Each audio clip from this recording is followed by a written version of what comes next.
Most people don't think twice about staircases. They're just stairs. A simple way to get from one floor to another. But for me, I can't look at a staircase without feeling a deep ache in my chest. A reminder that something impossible exists in this world, something that shouldn't be real. And yet, I experienced it. My name is Damon, and this is the story of the staircase that never ends. It started 2 years ago when I rented an old apartment building while attending night classes. The place wasn't anything special, cheap rent, thin walls, creaky floors. But it had one strange rule written in the lease. Residents are not allowed to use the old fire escape staircase on the west side of the building. It is locked for safety reasons. That caught my eye. I even asked the landlord about it, but he brushed it off. It's unstable, he said, waving his hand. Old metal, rusted steps, structural issues. Just don't use it. His tone was dismissive, almost rehearsed, like he had answered that question 1,000 times. But I didn't think about it again. Not until the night I actually needed it. It happened on a Wednesday. I was returning home after a late shift. My phone battery was dead, my bag felt heavier than usual, and all I could think about was collapsing into bed. But when I reached the entrance of the building, I saw something that made my stomach sink. The main staircase was blocked off with construction tape. A sign hung loosely from one side. Repairs in progress. Use West Fire Escape.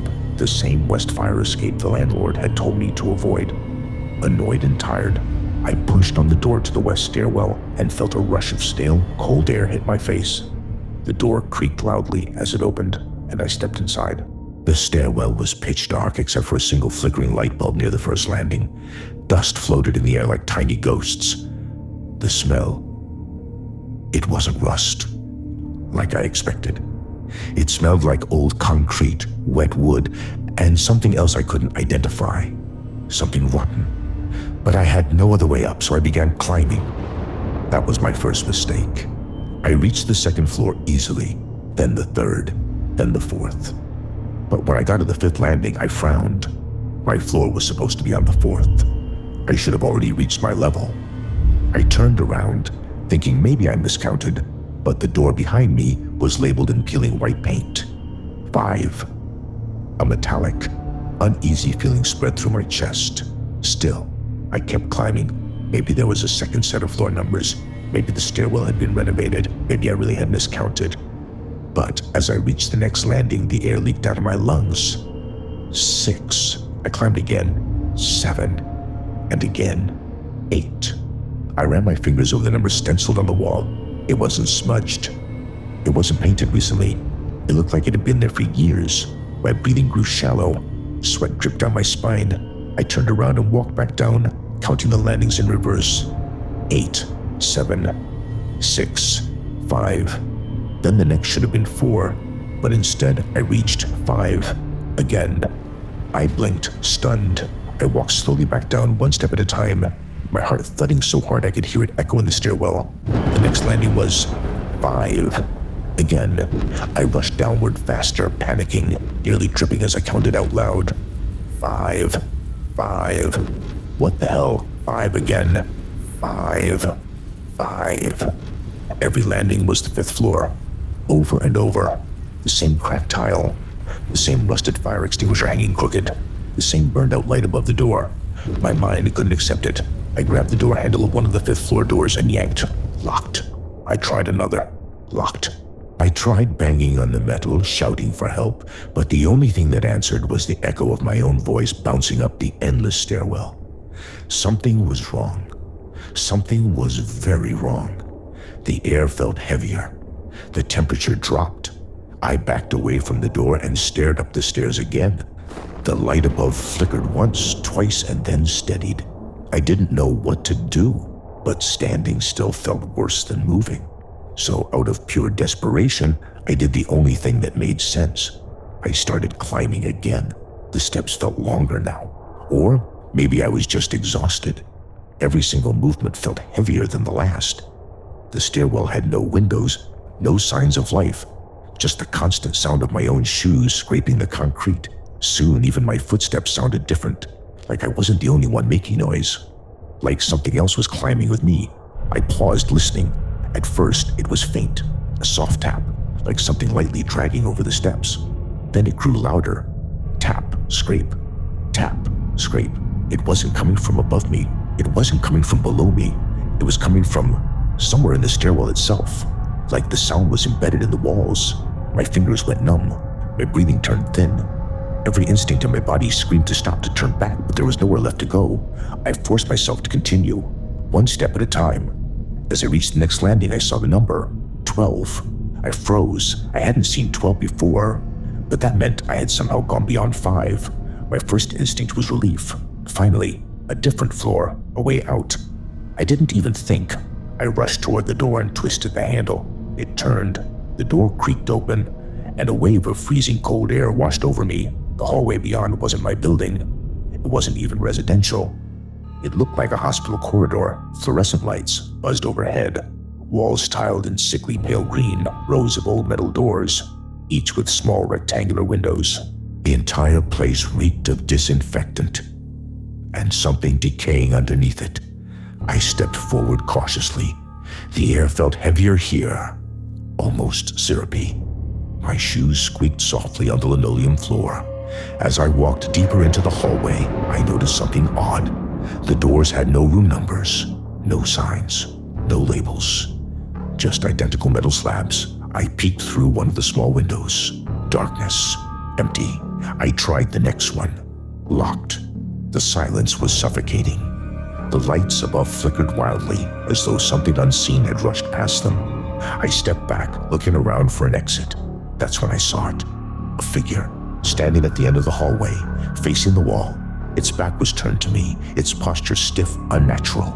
Too tall, limbs too long. I froze. I didn't breathe.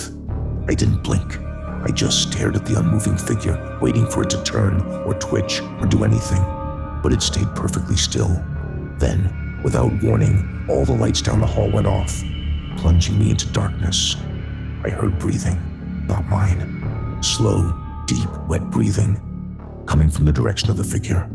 I scrambled backward, nearly slipping, and sprinted back toward the stairwell door. I slammed into its shoulder first, grabbed the handle, and flung myself through, just in time to hear something massive slam into the metal from the other side. The impact vibrated through the door. I didn't look back. I ran down the stairs, then up, then down again. I don't even remember which direction I went. Every flight of stairs felt the same. Every landing looked identical. Time didn't feel real anymore. Minutes felt like hours. Hours felt like seconds. Somewhere along the climb, I realized I couldn't hear my footsteps anymore, but I could hear someone else's. Slow, heavy, following. I forced myself to climb faster, my lungs burning, legs shaking. My vision blurred with exhaustion, but I kept going until, finally, I saw something different. A door, painted in a faded shade of blue, unlike any of the fire escape doors, and above it, instead of a number, was a sign. Exit. I nearly cried. I grabbed the handle and yanked. It opened. A bright, blinding light exploded in my vision, and for a moment I thought I had stepped outside. But as my eyes adjusted, I realized I wasn't outside, and I was back in the lobby of my building. The exact spot I had entered hours earlier. Everything was normal. The receptionist was sitting behind her desk reading a magazine. The ceiling fan spun lazily overhead. The world looked completely unchanged. I staggered forward, wheezing, sweat pouring down my face. The receptionist looked up. "Oh," she said blandly, "you used the west stairwell." I couldn't speak. I collapsed onto the lobby couch, shaking uncontrollably. She stood up slowly and walked over to me. "You weren't supposed to go in there," she said softly. "There's a reason it's locked." I finally found my voice. What is it? What's wrong with it?" She stared at me for a long moment. Then she whispered, "It doesn't lead anywhere. It just keeps going." I tried to ask more, but she held up a hand. "Go home," she said gently. "Don't think about it. And if you value your sanity, never open that door again." I moved out 2 weeks later. I didn't take the elevator. I didn't take the stairs. I avoided both like they were filled with poison. Since then, I've tried to convince myself that what I experienced wasn't real, that I hallucinated everything due to exhaustion.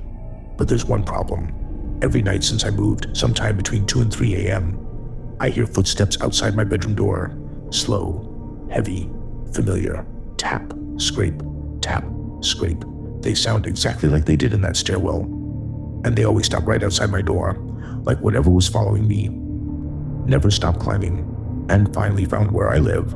If you ever see a staircase with no windows, no visible end, no sound except your own heartbeat echoing through it, don't step inside, don't climb, don't trust the signs.